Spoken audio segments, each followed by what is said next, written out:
거참 그죠? 이 말로 표현이 안 되는 이런 일들을 계속 맞이하니까 쉽지 않다라는 생각합니다. 언제 끝날지 알 수 없습니다. 그죠? 언제 이 일이 마무리될지 알 수 없으나 이런 코로나19 가운데서도 하나님이 우리와 동행하시며 하나님의 역사가 또 여러분 가정과 여러분 자녀와 여러분의 모든 삶 위에 충만하게 되기를 주님의 이름으로 진심으로 축복을 드립니다. 오늘 본문은 바울이 에베소에서 3년간 목회를 하고 에베소 교회를 개척하고 에베소 교회에 아마 가장 바울이 개척한 모든 교회 중에 가장 오래 머물면서 오랫동안 설교한 곳이 바로 에베소 교회입니다. 짧게는 2달, 더 짧게는 몇 주간만 머물다가 교회를 개척하고 떠난 우리 바울이지만 유독 이 에베소 교회에서는 3년간이나 머물면서 여러분 잘 아시는 두란노 서원이라는 곳이 이 에베소에 있습니다. 엄청난 그 헬라 문화와 철학이 이곳에서 펼쳐졌는데 그곳에서 그 두란노 서원에서 매일 바울은 강론하며 예수 그리스도를 전하며 하나님의 뜻이 예수 그리스도를 통하여 이루어졌다라는 것을 수많은 사람들에게 증거하고 복음을 전했고 결국은 이 에베소 교회의 장로들까지 세우고 이제 마지막 사명, 결국은 예루살렘에 가면서 예루살렘에서 결국은 붙잡혀 로마에 가고 로마에서 순교를 당하는 마지막, 어떻게 보면 마지막 이별, 마지막 고별 설교처럼 이야기하는 내용이, 유언처럼 이야기하는 내용이 오늘 본 말씀 바울의 이야기입니다. 바울은 에베소 교회에서 너무나 열정적으로 사역을 했습니다. 그리고 그 사역을 마지막으로 예루살렘에 갔고, 예루살렘에 간 이유는 예루살렘 교회가 핍박을 당할 뿐만 아니라 7년간의 기근과 그 가뭄으로 인해서 먹을 양식이 없었기 때문에 결국 많은 교회들의 헌금을 모아서 구제품을 모아서 바울이 예루살렘에 가게 됩니다. 직접 가지 않아도 되지만 수많은 만류에도 불구하고 오늘 본 말씀에 성령에 이끌려 성령의 명령에 의하여 가게 됩니다. 그러면서 오늘 본 말씀 에베소 교회 교인들에게 마지막으로 유언처럼 하는 말이 오늘 26절 27절에 이렇게 말하고 있습니다. 26절 27절을 여러분이 같이 한번 봉독하겠습니다. 시작. 그러므로 오늘 여러분에게 증언하거니와 모든 사람의 피에 대하여 내가 깨끗하니 이는 내가 꺼리지 않고 하나님의 뜻을 다 여러분에게 전하였음이라. 이런 고백을 할 수 있다라는 것은 참 대단합니다. 무슨 말이냐면 하나님의 뜻을, 하나님의 말씀과 하나님의 뜻을 다 전하였다. 내가 최선을 다하여 열심히 가르쳤다. 그래서 하늘을 우러러 내가 부끄러움이 없다라고 고백하는 내용입니다. 사명을 받은 사람이 자기 사명에 충실하지 못하면 많은 사람들의 피에 대해 책임을 져야 합니다. 그런데 바울은 모든 사람의 피에 대하여 내가 깨끗하다라고 이야기합니다. 내가 나의 사명과 나의 부르신 소명과 하나님의 말씀을 온 힘과 정성을 다해 전했기 때문에 어떤 사람에 대해서 그 피에 대해서도 책임이 없다 라고 이야기를 합니다. 그만큼 최선을 다했고 하나님의 말씀을 증언했다라고 이야기하고 있습니다. 사도행전 20장 19절에 보면 이런 말씀이 있습니다. 바울의 에베소 교회에서 어떤 마음으로 했는가에 대해, 어떤 삶의 태도로 복음을 전했는가를 19절에 이렇게 이야기합니다. 곧 모든 겸손과 눈물이며 유대인의 관계로 말미암아 당한 시험을 참고 주를 섬긴 것과 유익한 것은 무엇이든지 공중 앞에서나 각 집에서나 거리낌이 없이 여러분에게 전하여 가르치고, 바울이 에베소 교회에서 3년 동안 있으면서 모든 겸손함과 그리고 눈물을, 수없는 아픔과 고통 가운데 눈물로 기도했으며, 그리고 유대인의 관계, 유대인들은 끊임없이 바울을 업심여겼으며 바울이 진짜 사도가 아니라고 끊임없이 사람들에게 이중적인 모습이라고 이야기하며 바울을 무시했습니다. 그런 모든 당한 시험을 참고 그 가운데 주를 섬기며 에베소 교인들을 향하여 하나님의 말씀을 정확하게 그리고 바르게 최선을 다해서 전했다.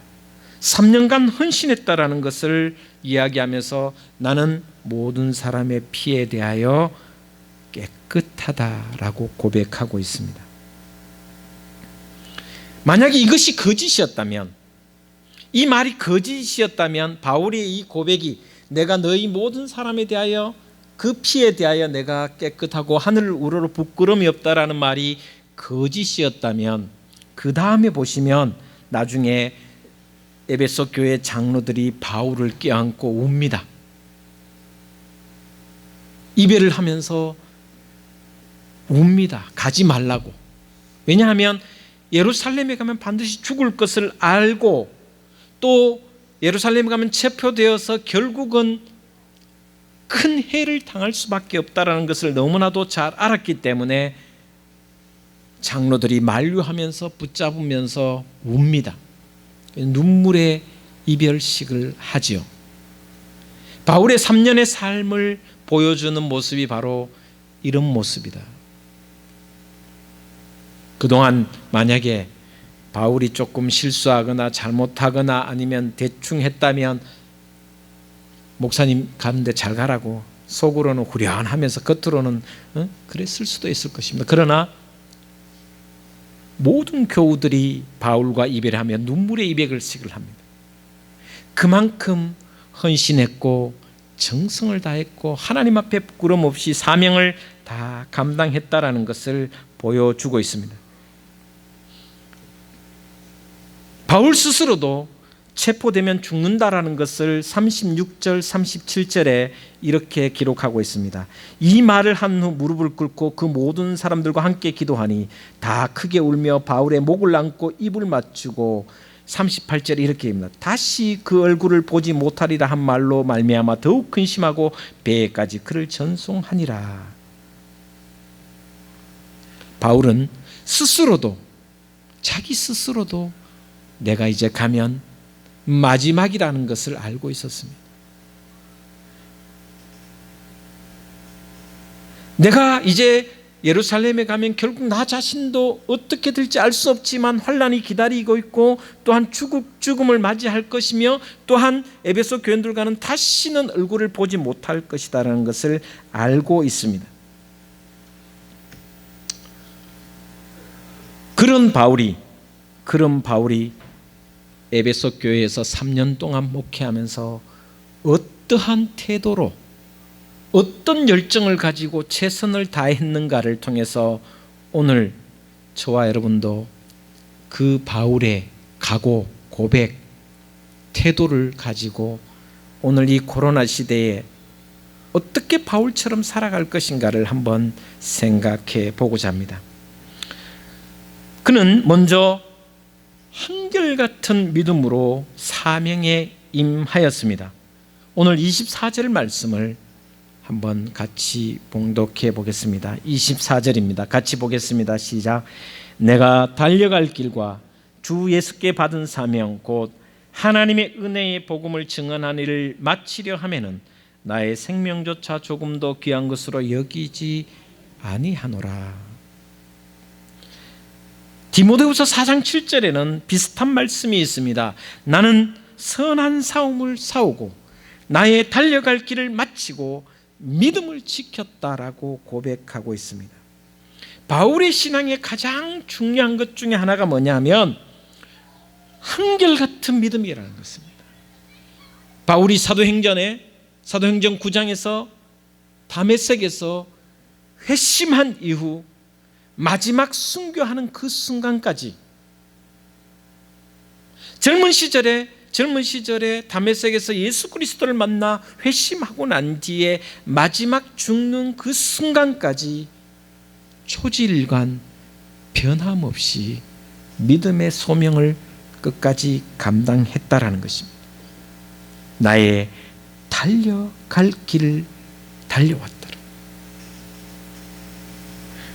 믿음을 지켰다라고, 선한 싸움을 끝까지 싸웠다라고 고백하는 바울의 모습입니다.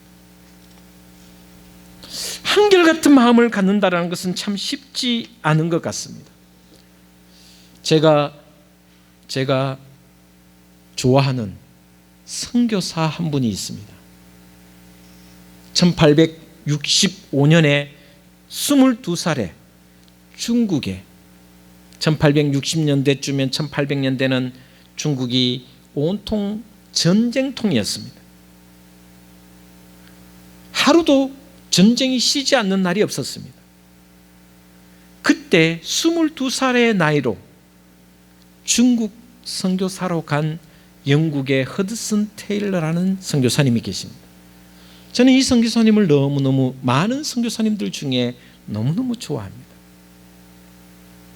22살의 선교사로 가서 물론 다시 영국에 돌아온 것이 3번 정도 있습니다마는 결핵 때문에 그리고 지병 때문에 영국에 돌아와서 치료를 받고 다시 3번, 4번째 중국에 방문하며 73세에 결국 중국에서 그 생을 마감합니다.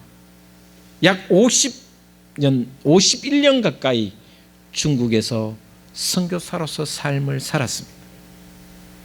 이분이 얼마나 초지일관 한결같은 믿음으로 살았느냐, 사명을 잘 감당했느냐라는 것은, 그가 중국 선교의 꿈을 가진 것은 10대 초반이었습니다. 예수 그리스도를 다시 영접하고 난 뒤에 어릴 때부터 유아세를 받았지만 11세 다시 회심하고 10세 중반쯤에 중국 선교에 대한 꿈을 갖기 시작했습니다.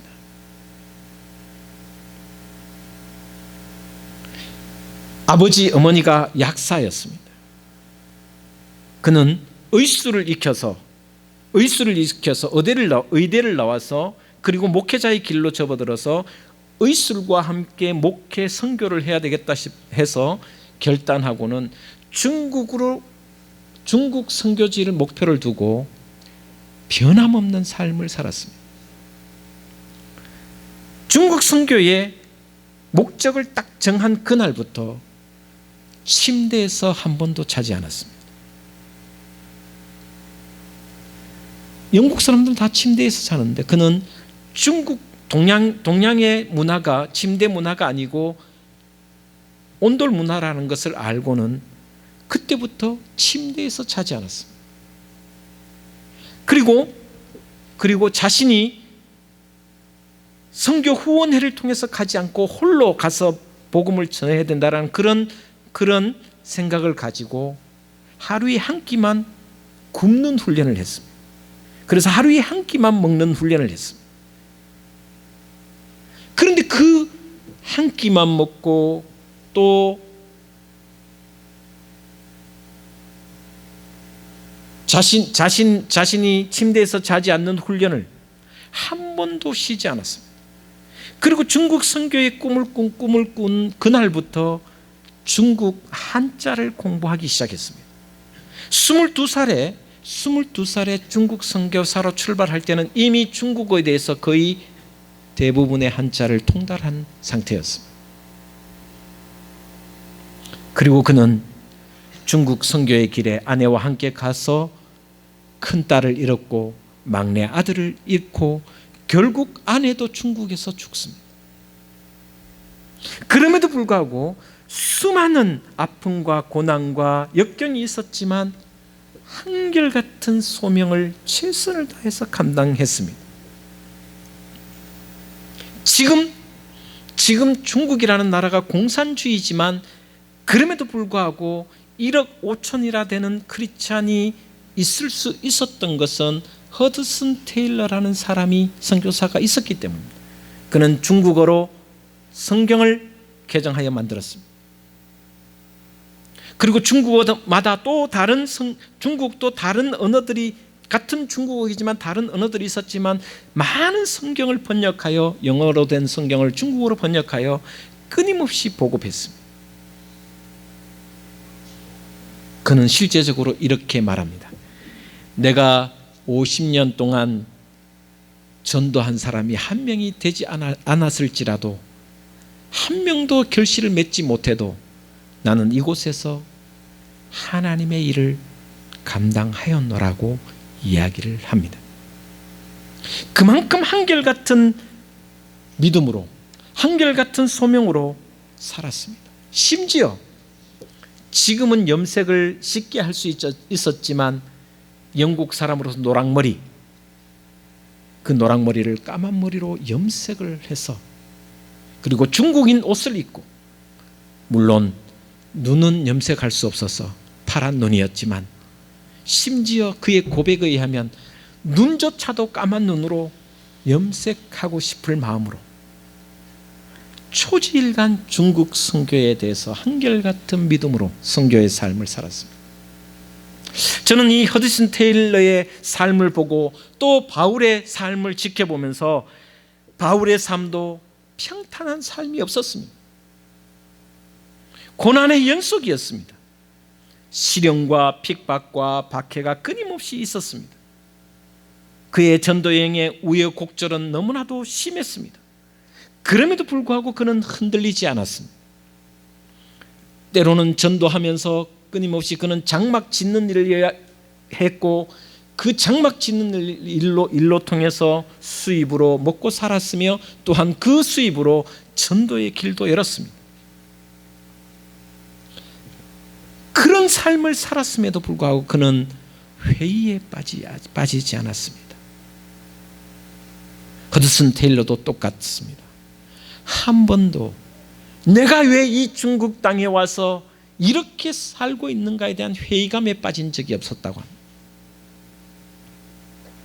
한결같은 소명과 믿음으로 그들은 살았기에 바울의 그 선교를 통하여 오늘 여기까지 복음이 전해졌으며 허드슨 테일러를 통하여 중국이 복음화 될 수 있었다라고 세계 선교사에 기록을 하고 있습니다. 바울이 에베소 교회에서의 3년간의 목회는 바로 이런 삶의 모습이었습니다. 그는 뜨거운 열정으로 최선을 다했습니다. 누구나 한 번쯤은 뜨거워질 수 있습니다. 누구나 최선을 다할 때가 있습니다.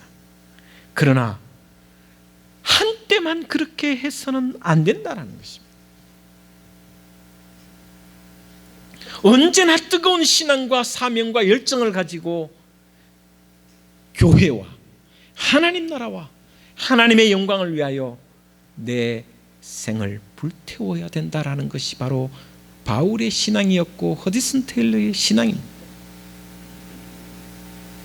코로나19가 우리를 위축시키고 우리 예배조차도 온전하게 드리지 못하는, 설교도 듣지 못하며 찬양도 제대로 드리지 못하는 그런 상황으로 우리를 몰아가지만, 그러나 우리의 이 신앙의 뜨거움은 지금보다 더 열정이 넘치고 최선을 다하는 한결같은 믿음으로 나아간다면 여러분의 그 뜨거운 신앙과 열정을 통하여 하나님 나라가 더 확장되리라 믿습니다. 뿐만 아니라 바울은 오늘 본 말씀 24절을 자세히 보면 내가 달려갈 길과 주 예수께 받은 사명 곧 하나님의 은혜의 복음을 증언한 일을 마치려 하면은 나의 생명조차 조금도 귀한 것으로 여기지 아니하노라. 일편단심, 일사각오, 죽음조차도 두려워하지 않는 믿음으로 나아갔다라고 이야기를 하고 있습니다. 바울은 사명에 살고 사명에 죽는 사람이었습니다. 오늘 본문이 얼마나 비장한 고백인지 모릅니다. 22절 23절에 보면 잘 아시다시피 이렇게 기록하고 있습니다. 보라, 이제 나는 성령에 매여 예루살렘으로 가는데 거기서 무슨 일을 당하는지 알지 못하노라. 23절에 오직 성령이 각 성에서 내게 증언하여 결박과 환난이 나를 기다린다 하시나. 수많은 사람들이 말렸습니다. 가시면 위험합니다. 가시면 죽습니다. 성령께서도 환난과 고난이 기다리고 있다라고 응답하셨습니다.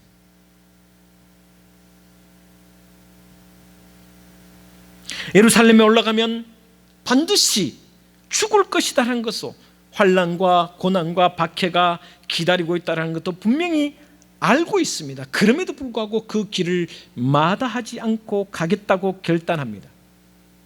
수많은 사람이 말리고 수많은 사람이 만류해도 오로지 성령에 이끌려 성령의 힘으로 그 험한 길을 터벅터벅 일사각오의 정신으로 맡겨진 사명이 있다면 죽음조차도 두려워하지 않는 믿음으로 가겠다는 결단을 합니다. 25절에 이렇게 기록합니다.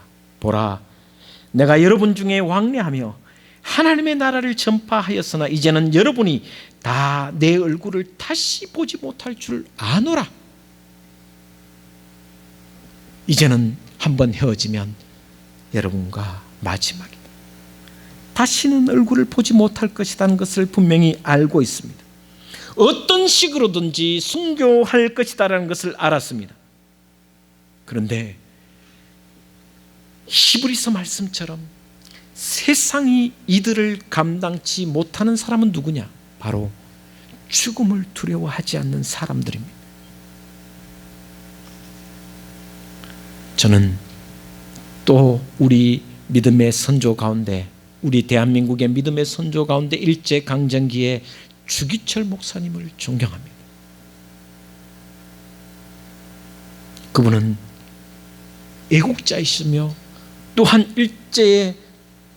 일제의 신사참배에 굴하지 않았으며 일제의 그 어떤 억압에도 하나님을 향한 믿음의 정조를 지킨 목사님이셨습니다. 산정형 교회, 평양의 산정현 교회가 섬기는 교회였습니다.